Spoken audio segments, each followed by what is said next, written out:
요한계시록 제 두 번째 시간입니다. 계시록 본론으로 들어가기 앞서서 우리는 이제 계시록의 배경적인 이런 부분을 살펴보고 있는데 오늘은 다니엘서 9장에 있는 말씀을 통해서 계시록의 배경을 보겠습니다. 지난 시간에도 말씀드린 것처럼 요한계시록은 4장부터 19장까지 22장까지 있는 책이죠. 그래서 6장을 빼놓은 22장 중에서 6장을 뺀 16장을 할애하는 것이 이 환란기에 대한 기록입니다. 그렇다면은 7년 환란이다 이런 말을 우리가 쓰는데 거기에 대한 성경적 배경이 뭐냐? 그리고 그 본문의 말씀이 다니엘서 9장에 있는 말씀의 의미가 어떤 의미가 있나? 이런 것도 우리가 사전에 그런 것들을 알고 있지 않으면 계시록에 기록된 것들이 그냥 잘 모를 수 있어요. 그래서 성경은 그냥 어떤 말씀들이 독립적으로 존재하는 게 아니라 전부 성경에 나타나 있는 이런 말씀들이 서로 연관이 있습니다. 연관이 있어요. 그래서 다니엘의 70일의 예언 중에서 마지막 제 70번째에 해당되는 그 기간이 바로 7년 환란 기간입니다. 그래서 다니엘서 9장을 펴셨습니까? 네. 다니엘서 9장에 있는 먼저 1절에 있는 말씀 1절, 2절, 3절까지 보겠습니다. 메대 족속 아하수엘의 아들 다리오가 갈대아 나라 왕으로 세움을 입던 원년, 갈대아는 바벨론을 가리킵니다. 2절, 곧 그 통치 원년에 나 다니엘이 서책으로 말미암아 여호와의 말씀이 선지자 에레미야에게 임하여 고하신 그 년수를 깨달았나니 곧 예루살렘의 황무함이 70년 만에 마치리라 하신 것이니라. 내가 금식하며 베옷을 입고 죄를 무릅쓰고 주 하나님께 기도하며 간구하기를 결심하고. 네. 여기 이제 보게 되면은 다니엘이 선지자 예레미야에게 임하여 고하신 그 년수를 깨달았다. 그 내용이 뭡니까? 곧 예루살렘의 황무함이 70년 만에 마치리라. 이렇게 말씀하신 그것을 읽은 거예요. 다시 말해서 에레미야서를 읽은 것입니다. 에레미야서. 거기에 이제 70년 만에 고토로 돌아와서 회복될 거라고 하는 사실을 말씀했어요. 우리가 지난 시간에 이방 4대 제국에 대한 예언을 다니엘서를 통해서 봤고, 그리고 그 첫 번째 해당되는 그 바벨론 제국이 남왕국 유다 왕국을, 거기가 이제 다윗의 혈통 그 왕족이지 않습니까? 그 유다 왕국을 바벨론 제국이 멸망시켰습니다. 솔로몬이 지었던 성전도 다 불태웠습니다. 그게 주전 586년이라고 말씀드렸어요. 그렇게 되기 바로 이미 전에 그 바벨론 느부갓네살이 예루살렘을 3차례 침공한 끝에 함락시키고 성전을 불태워버려요. 그리고 포로로 3차례나 끌어갑니다. 근데 다니엘은 그때 10대 때인데 첫 번째 포로에 잡혀가는 거예요. 바벨론 제국의 느부갓네살은 이제 각 지역에서 정복한 나라에서 아주 유망한 어린 소년들을 데려다가 자기들의 바벨론식 문물을 가르칩니다. 왜? 자기 제국을 확고하게 하기 위해서죠. 그 중에 이제 다니엘이 껴있던 거예요. 이제 그런 배경을 이해하시면 좋겠습니다. 이 말씀 드렸죠? 그래서 다니엘의 70주 예언에 대한 식견을 갖고 있어야 신구약 성경의 연계성, 그리고 계시록 전체의 내용에 대한 구약적 근거를 알게 되는 것입니다. 하나님의 이 예언은요, 한 번에 확 말씀하신 게 아니에요. 점진적으로 말씀하셨습니다. 메시아에 대한 예언도 창세기 3장 15절에 인간이 아담과 하와가 타락한 직후에 여자의 후손에 대한 약속을 주시죠. 그렇죠? 씨를 딱 주시고 그것을 점점 더 구체화시켜 가십니다. 이걸 가리켜서 점진적 계시라고 말하는 거예요. 그래서 어떤 한 말씀만 가지고서 성경을 이렇다 저렇다 이렇게 말하면 안 되는 것입니다. 거기에 관련된 성경의 전체적인 가르침을 다 종합해서 봐야 정확한 분별이 나오는 것입니다. 자, 다니엘이 예레미야는 바벨론 포로 잡혀가기 직전에 활동했던 선지자예요. 바벨론 포로 직전에 쓰여진 게 예레미야서고요. 바벨론 포로 직후에 쓰여진 게 예루살렘 멸망 직후에 쓰여진 게 에레미야 예가입니다. 자, 뭐라고 에레미야서에 기록되어 있는지를 두 군데를 찾아보겠습니다. 에레미야서 앞으로 넘기셔가지고 에레미야서 25장 12절에 보시면 25장의 배경은요. 계속 에레미야를 통해서 하나님이 말씀하셨어요. 그런데 3절 하반절에 보게 되면 후반부에 보게 되면 부지런히 일렀으나 너희가 듣지 아니했다. 4절 하반절에 보게 되면 귀를 기울여 들으려고도 아니하였도다. 이렇게 해서 이제 그들이 멸망하게 될 것이라고 하는 사실을 경고하시는 것입니다. 자, 이 12절 보시면 11절부터 보시면 이 온 땅이 황폐하여 놀람이 될 것이며 이 나라들은 70년 동안 바벨론 왕을 섬기리라. 나 여호와가 말하노라. 70년이 마치면 내가 바벨론 왕과 그 나라와 갈대인의 땅을 그 죄악으로 인하여 벌하여 영영이 황목케 하되. 바벨론에 의해서 이스라엘 예루살렘이 황무하게 될 거다. 불신과 우상 숭배로 인해서. 그런데 그렇게 이스라엘을 응징했던 하나님의 채찍으로서의 바벨론 제국도 그들의 죄 때문에 70년 후에는 그들을 응징하겠다. 이렇게 말씀하시는 거예요. 그 다음에 29장에 보시면 29장에 보시게 되면 에레미야 29장이죠. 10절서부터 보면 나 여호와가 이같이 말하노라. 바벨론에서 70년이 차면 내가 너희를 권고하고 나의 선한 말을 너희에게 실행하여 너희를 이곳으로 돌아오게 하리라. 이곳이 어딜까요? 예루살렘이에요. 그 고토예요. 약속한 땅, 이스라엘에게. 나 여호와가 말하노라. 너희를 향한 나의 생각은 내가 안 하니 재앙이 아니라 곧 평안이요 너희 장래에 소망을 주려는 생각이라. 너희는 내게 부르짖으며 와서 내게 기도하면 내가 너희를 들을 것이요 너희가 전심으로 나를 찾고 찾으면 나를 만나리라. 근데 여기서도 70년 만에 이 땅에 다시 돌아올 거다 하는 예언을 주신 거예요. 그래서 다니엘이 자기 동족 이스라엘 이미 포로 잡혀와가지고 그곳에서 득세를 해서 총리까지 하잖아요. 잘 나갔어요. 이방 땅에서. 그럼에도 불구하고 여전히 다니엘의 마음 가운데는 자기 조국에 대한 그리움으로 사무쳐 있는 거예요. 왜 이러실까? 언제까지 이러실까? 이런 의문을 가지고 에레미야가 기록한 에레미야서를 열고 읽으면서 기도했을 때 하나님이 70년의 70배를 보여주신 것입니다. 70일의 예언은 하나님께서 다니엘에게 보여주신 예언인데 당신의 지상 선민인 이스라엘에 대한 하나님의 계획표예요. 시간표. 이제 다니엘서 9장으로 가셔서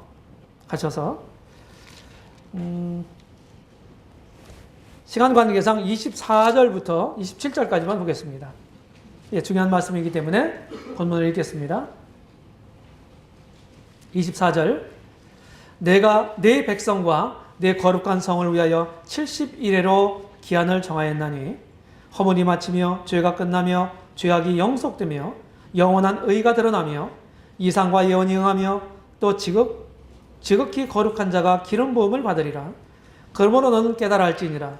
예루살렘을 중분하라는 영이 날 때부터 기름 부음을 받은 자 곧 왕이 일어나기까지 7일에와 62일에가 지날 것이요 그때 곤란한 동안에 성이 중건되어 거리와 해자를 이룰 것이며 62일의 후에 기름 부음 받은 자가 끊어져 없어질 것이며 장차 한 왕의 백성이 와서 그 성읍과 성소를 회파하려니와 그의 종말은 홍수의 엄몰됨 같을 것이며 또 끝까지 전쟁이 있으리니 황폐할 것이 작정되었느니라.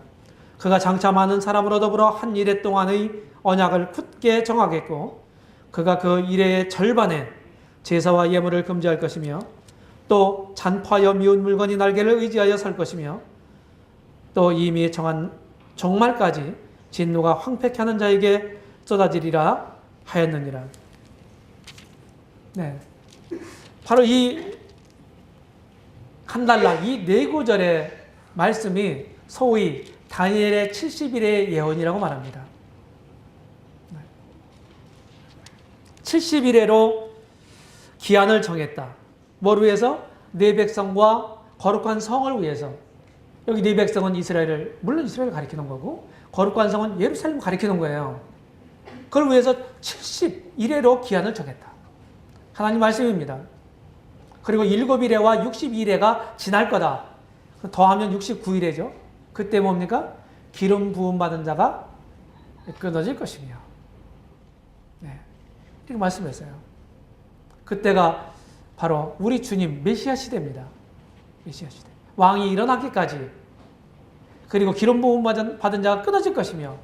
그리고 마지막 한 일해 동안 뭐라고 그랬습니까? 27절에 보게 되면 한 일해 동안 언약을 굳게 정하겠고 그가 그 일의 절반에 일에는 7을 가리키죠. 7. 여기서 70일의 예언은 이제 하루를 일해라고 하는 말은요. 일을 가리킬 수도 있고 한 날을 가리킬 수도 있고 한 해를 가리킬 수 있어요. 년을 가리킬 수도 있어요. 네.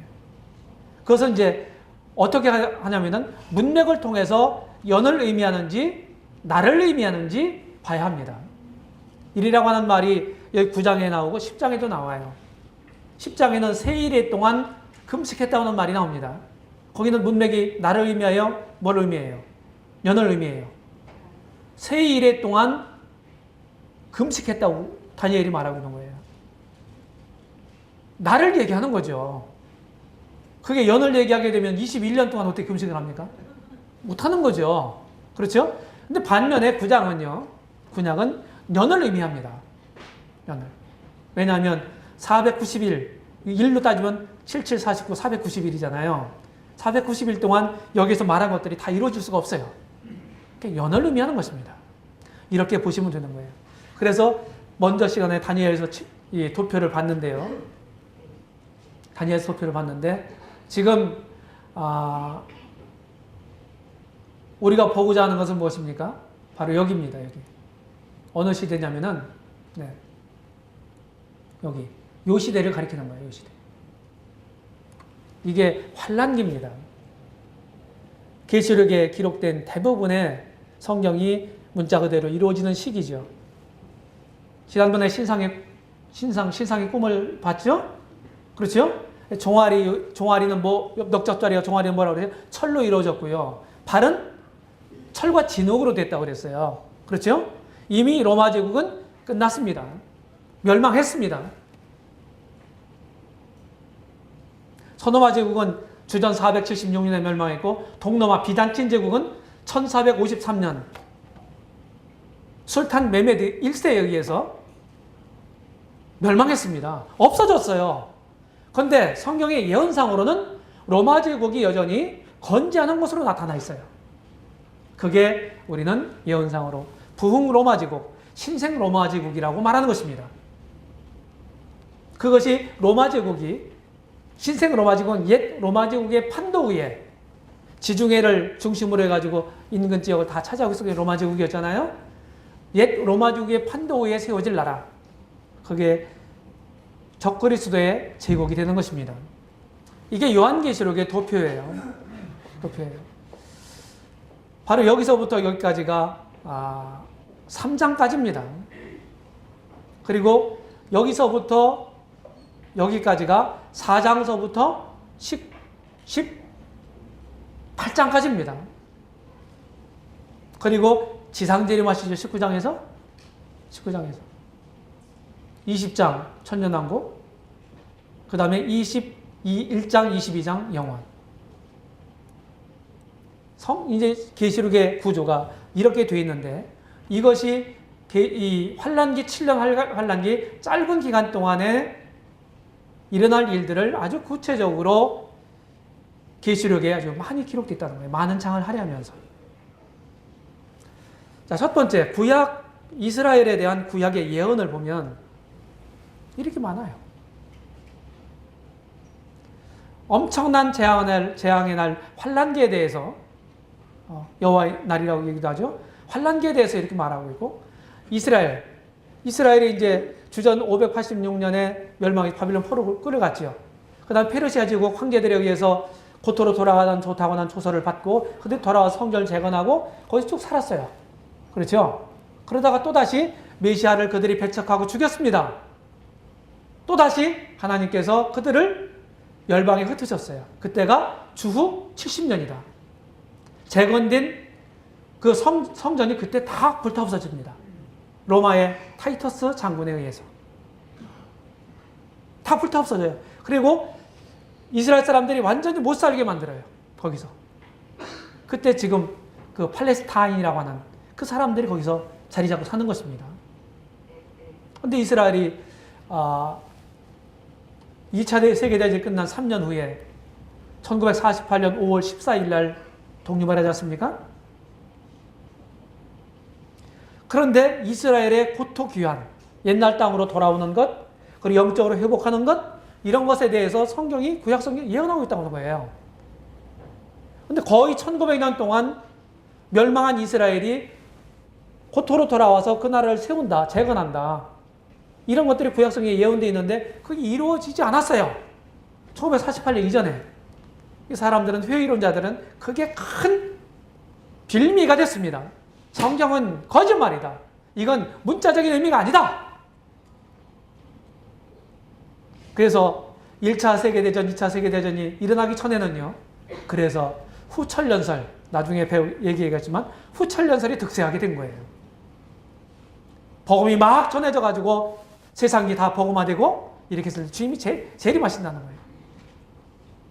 그런데 이스라엘이 독립된 다음에 후천년설을 믿는 사람들은 매우 적어졌습니다. 별로 힘을 잃고 있어요.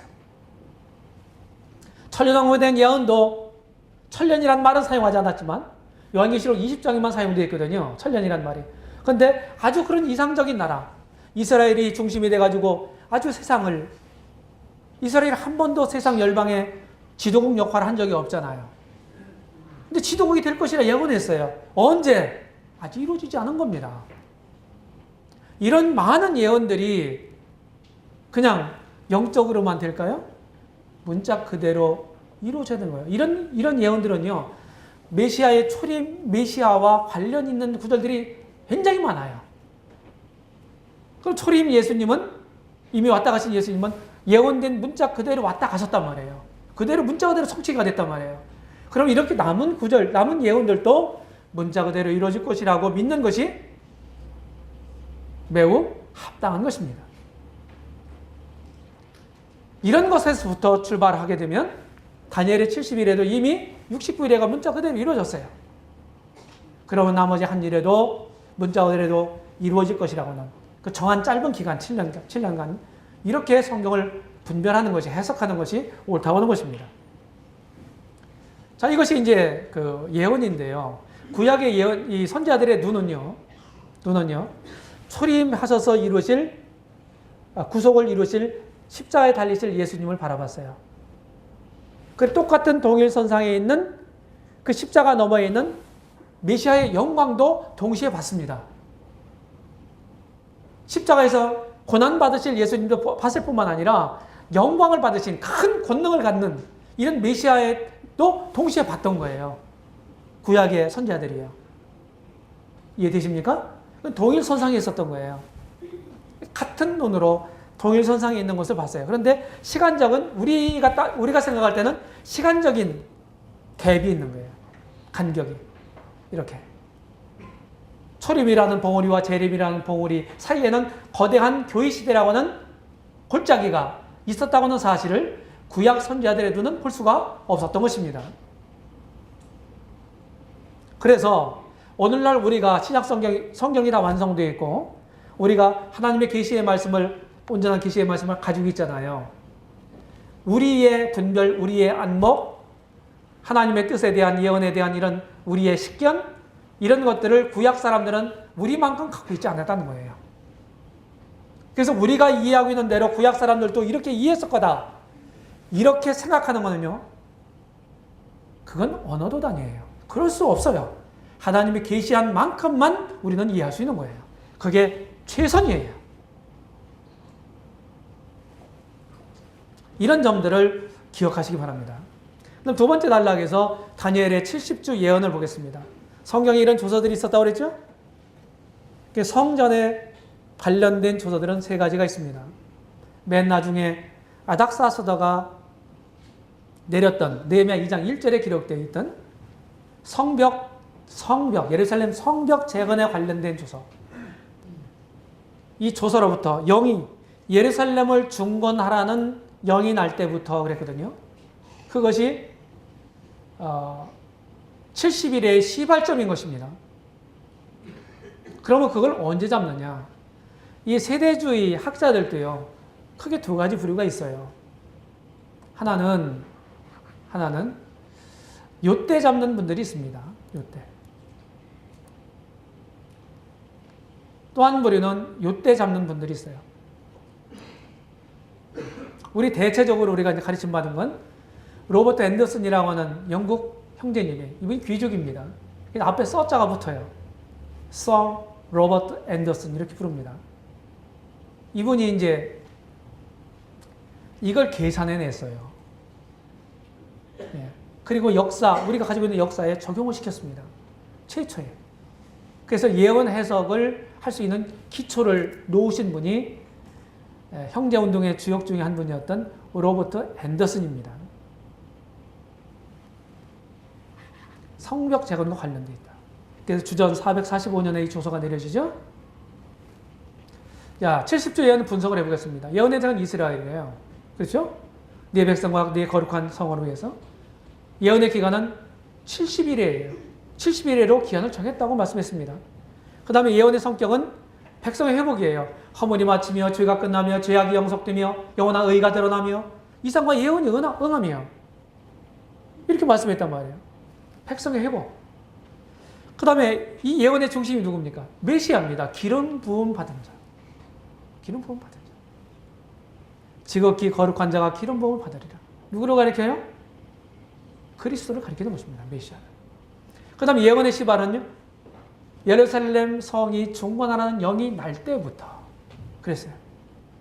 영이 날 때부터 그때입니다. 그 다음에 예언의 결정은 메시아가 출현하는 것입니다. 출현. 기름 부음 받은 자 곧 왕이 일어나기까지. 언제까지? 7일에와 62일에가 지날 거다. 7일에 62일에 더하면 몇 일이에요? 69일이에요. 그러면 여기 왕이 일어나기까지가 언제가 되느냐? 로버트 앤더슨의 견해에 의하면 우리 주님이 공생애를 마치시고 그 감람산 동쪽에 있는 벳박이라는 마을에서부터 어린 나귀를 타고 예루살렘 입성하시잖아요. 감람산을 넘어서. 그렇죠? 바로 그때 이제 소수의 사람들이 그 왕으로 이렇게 오시는 우리 주님을 찬양하지 않습니까? 그때로 잡아요. 그때. 나귀 타고 예루살렘에 입성하시는 그때. 그날. 그게 69일에가 딱 끝나는 때다. 이렇게 본 겁니다. 그런 이제 계산법을 이따가 말씀드리겠습니다. 예언의 목적은 구속을 완성하는. 이스라엘 사람들에게 소망이 뭐예요? 그들을 죄악으로부터 어떻게 합니까? 구속을 하고, 열방의 그런 어떤 것으로부터 그들을 회복시키고 하는 것이 그들의 최대 희망이란 말이에요. 이렇게 희망을 줬던 거예요. 바벨론 포로 생활을 하던 그런 이스라엘 사람들에게 깜깜한 칠흑 같은 밤에 이런 하나의 희망을, 빛을 주는 것입니다. 예언의 빛을. 이걸 부여잡고 그들이 500여 년 동안 살아왔다고 하는 거예요. 이스라엘 사람들이. 이 예언이 완성할 때는 언제입니까? 예루살렘 성전 회파입니다. 한왕의 왕이 백성이 와서 그 성읍과 성소를 회파하려며. 한왕의 왕의 백성은 누구입니까? 로마의 타이터스. 이게 영어식 발음이고 우리말로는 디도라고 합니다. 디도 장군이 왔어요. 요세푸스의 유대 전쟁사를 보게 되면, 유대 전쟁사를 보면 이런 모습들이 나와요. 원래는 그렇게 막 하려고 안 했어요. 진압을 그렇게 무자비하게 하려고 안 했어요. 그런데 그렇게 해서 이미 이 말씀이 성전을 불태우려고 하지 않았습니다. 다 보존하라고 얘기를 했어요. 근데 불이 다 타버렸어요. 그래서 말씀 그대로 이루어졌던 것이죠. 그리고 완성의 기간은 한 일에, 이게 마지막 제70번째 일에, 이게 7년 환란기입니다. 그가 장차 많은 사람으로 더불어 한 일에 동안의 언약을 붙잡아. 이 많은 사람은 누구겠습니까? 이스라엘 백성들을 1차적으로 가리키는 것입니다. 이스라엘과 바로 이 한왕의 백성이 누굽니까? 적그리스도예요. 이 적그리스도와 이스라엘 사람들과 평화조약을 체결할 거예요. 그래야 너희들 그 종교를 보장해주고 종교 활동을 보장하겠다. 너희들 마음대로 너희들의 그 종교의식으로 제사를 드려 좋다. 이렇게 평화조약을 체결하는 거예요. 그때가 바로 마지막 70일의 예언이 성취가 시작되는 때입니다. 발효되는 때. 완성의 주체는 적그리스도입니다. 적그리스도. 그 일의 절반에 7년 동안에 전 3년만 후 3년만을 나눈다고 그랬죠? 처음에는 잘 지속되다가 그 절반에 가서 이 조약이 깨뜨려져요. 적그리스도에 의해서 파기가 됩니다. 그러면서 유대인들에 대한 극렬한 탄압이 시작됩니다. 그래서 7년 동안을 양구분하는 거예요. 성경이 그렇게 구분하고 있습니다. 이렇게 도표로 간략하게 작성할 수가 있고요. 세 번째 단락에서는 이제 70주년의 해석을 보겠습니다.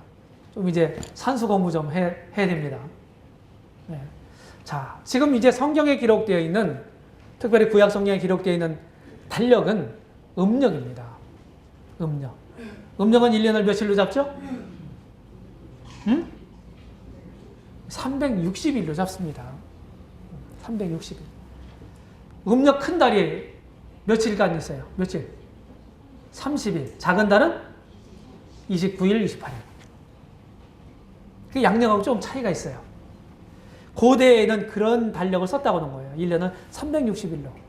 그대로 360일 정한 것도 이 천체를 잘 별자리들이 한 바퀴 싹 돌아오는 거, 그런 거 정밀하게 많은 시간 동안 관찰을 해서 얻은 데이터입니다. 그래서 이렇게 달력을 만들어 사용한 거예요. 근데 우리가 지금 사용하고 있는 건 뭡니까? 태양력입니다. 태양력.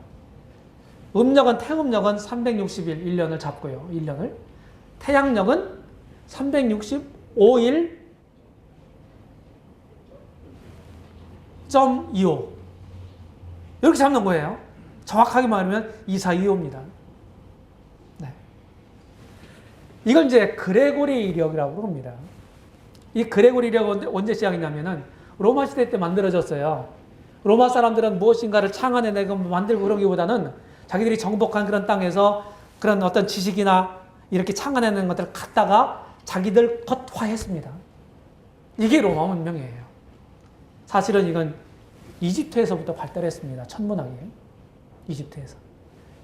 자기들이 이제 360일 이런 것들을 좀, 이게 1년을 천체가 이렇게 한 바퀴로 쭉 돌아가는 이런 것들이 360일이라는 걸 알아냈고, 그렇게,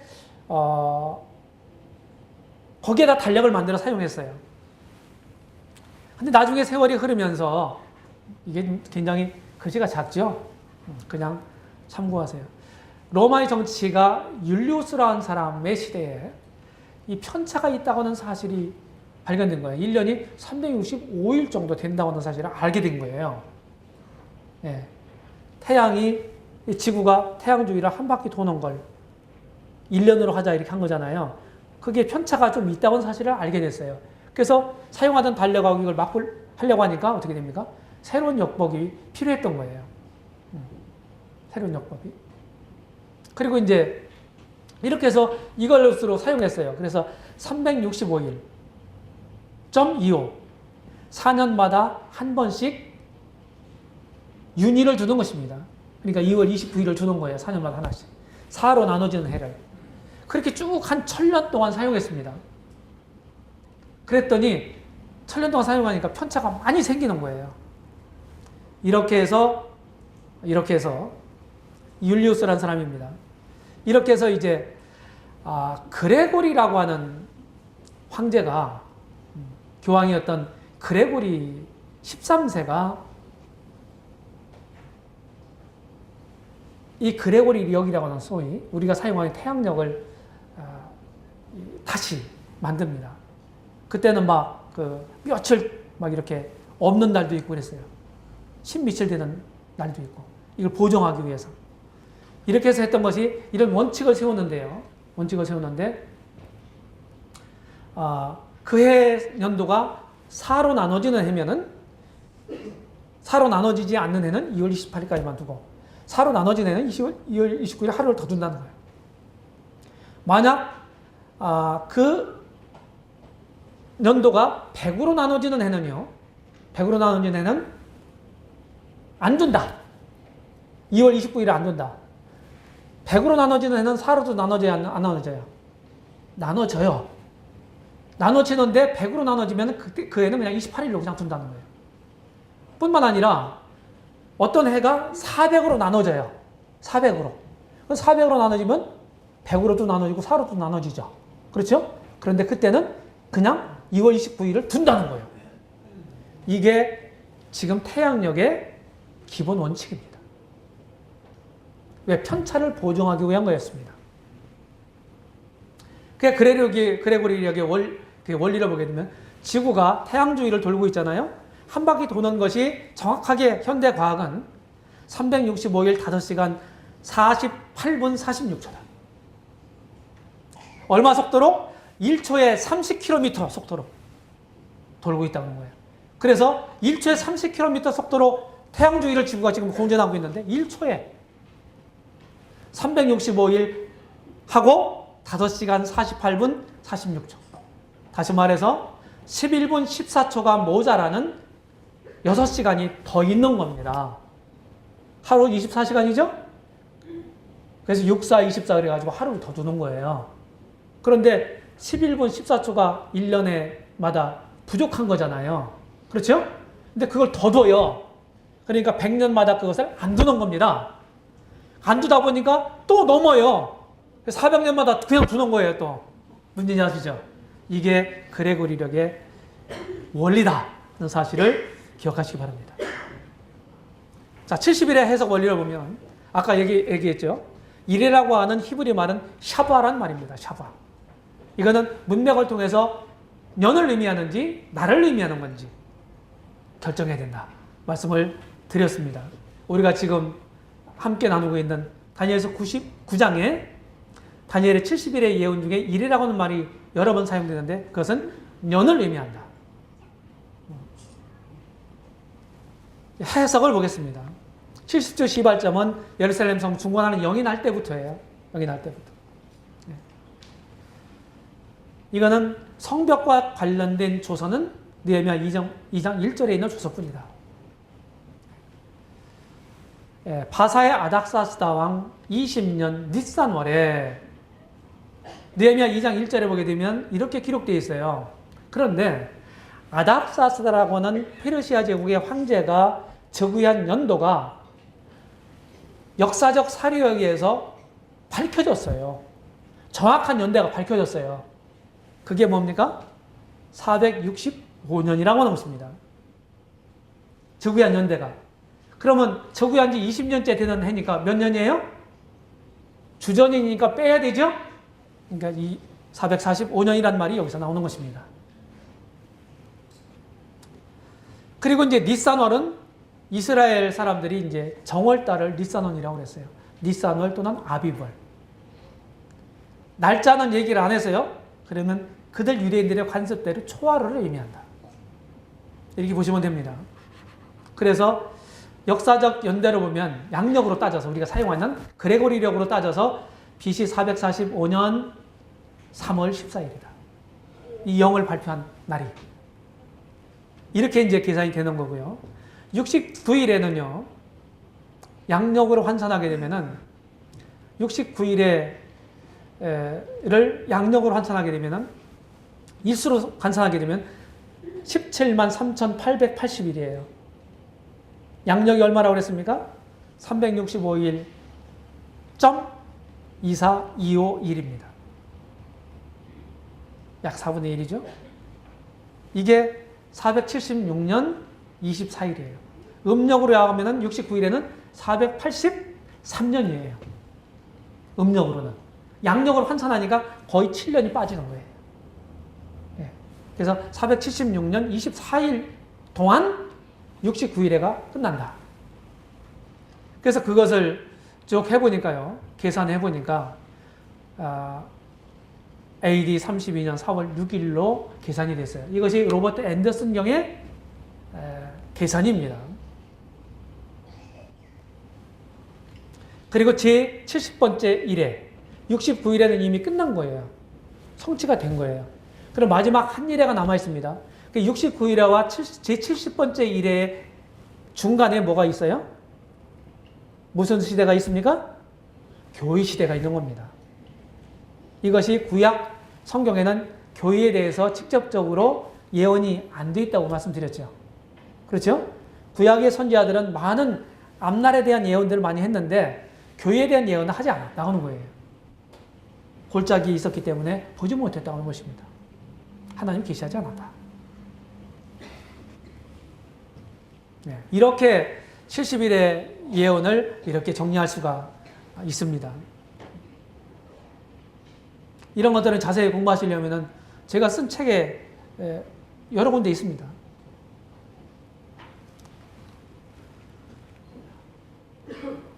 다니엘의 70조 예언 분별 조견표. 여기 이제 학자들이 이렇게 씁니다.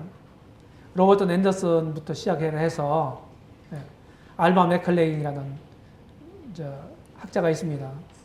그 다음에 제임스 스타, 엠마 성경학교 다니엘서 강해를 쓰신 형제님이십니다. 더와이드 펜테코스트, 달라스 신학교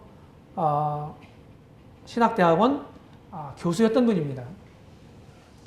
아직 이분은 연세가 많으시지만 살아계신 걸로 이렇게 알고 있어요. 그 다음에 에릭 사버, 독일의 비데니스 성경학교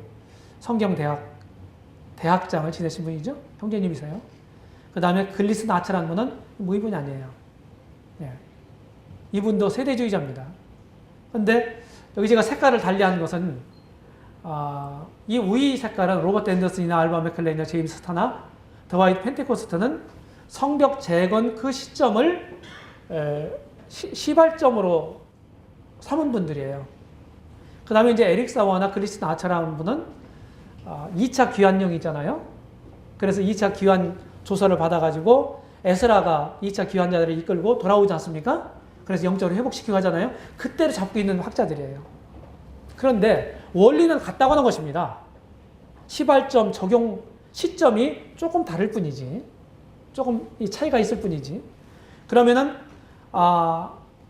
성벽 재건 조서 시발점에 이렇게 되게 되면은 주님이 끝날 때가 예루살렘 입성하실 때 69일에가 끝난다 이렇게 보는 거고요. 여기 이제 에스라의 2차 귀환을 하게 했던 아닥사스다의 제1조서 그때를 시발점으로 삼게 되게 되면은 언제가 우리 주님의 공생에 시작할 때로 끝나게 되는 것입니다. 69일에가 이제 그렇게 되는 거예요. 그러니까 원리는 계산 원리는 같아요. 그래서 이것을 우리가 이제 이것도 이런 원리를 가지고 있지만은 이제 쭉 연구하다 보면 학자들마다 좀 다르거든요. 그래서 우리가 이런 것도 좀 약간 여유를 가졌으면 좋겠다. 이런 원리라고 하는 것은 맞습니다. 자, 그 다음에 마지막 70번째 다니엘의 제70조 적용을 보게 되면 예언의 시계가 이게 이제 70조 예언의 시계예요. 하나님 시계. 하나님 백성에 대한. 근데 69에서 딱 멈춰 있습니다. 지금. 자, 마지막 70번째 이래를 향해서 마지막 종말을 향해서 이 시계의 침이 움직이기 시작할 때 진짜 종말 중에 종말입니다. 근데 지금 69일에서 멈춰 있다고 하는 거예요. 자, 70주 예언의 역사적 적용을 보게 되면 로버트 앤더슨 견해를 지금 따른 겁니다. 7일에 62일에 이렇게 나누죠? 이게 도합 69일이죠. 여기서 맞춰졌다는 거예요. 그리고 이제 지금 교회 시대가 있고요. 교회 시대. 이제 32년 여기. 그리고 여기 한 일에는 7년 환란기에 해당되는 때다. 이렇게 7년 환란기.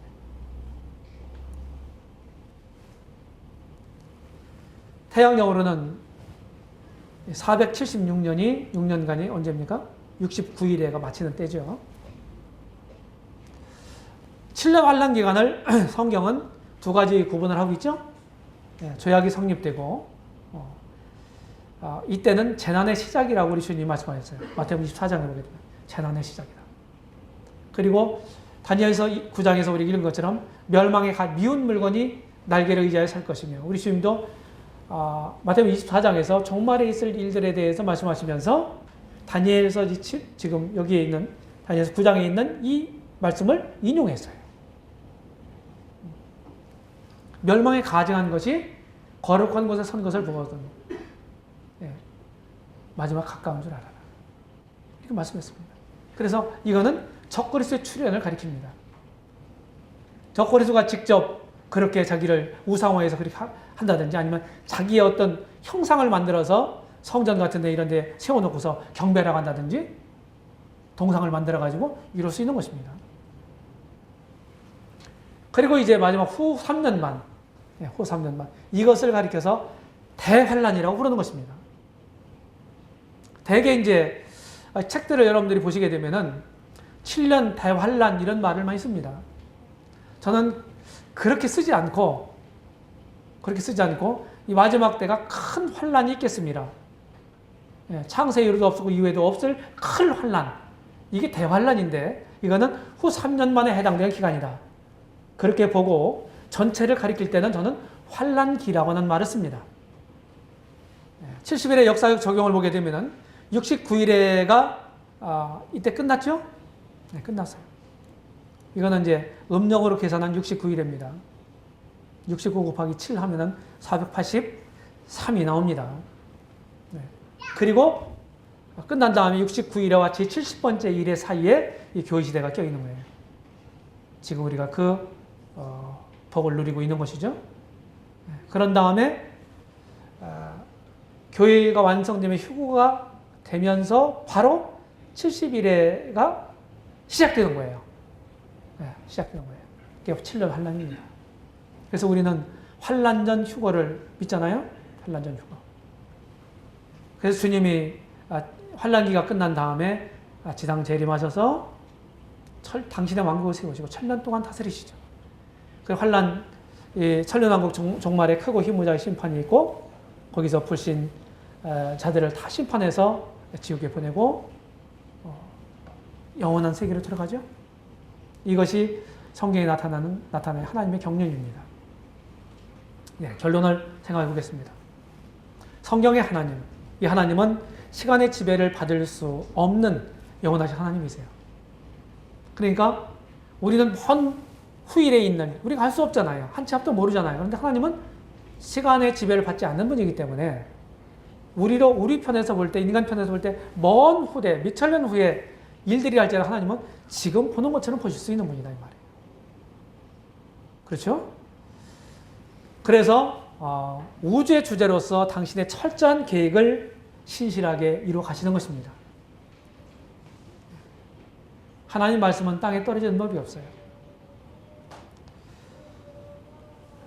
결론 첫 번째, 하나님은 자기 백성에 대한 계획을 갖고 계신다.